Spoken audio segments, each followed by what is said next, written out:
14 বছর ধরে বাংলাদেশের গ্যাস চুরি করে নিয়ে যাচ্ছে ভারত, তাই তারেক রহমান চীনকে নিয়ে আসলেন তার জবাব নিতে। বিস্তারিত দেখতে থাকুন, সর্বোচ্চ শেয়ার করুন।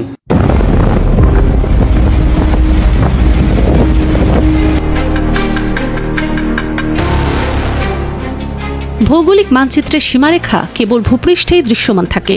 মাটির হাজার ফুট গভীরে কিংবা অথৈ সাগরের তলদেশে কোনো কাঁটাতার বা কংক্রিটের দেয়াল তোলা সম্ভব নয়।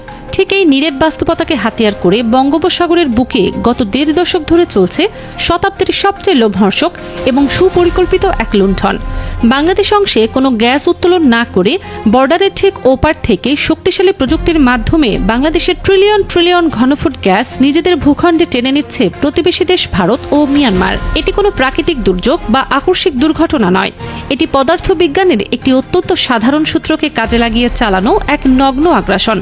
ভূগর্ভস্থ প্রাকৃতিক গ্যাস সর্বদাই উচ্চচাপ অঞ্চল থেকে নিম্নচাপ অঞ্চলের দিকে ধাবিত হয়।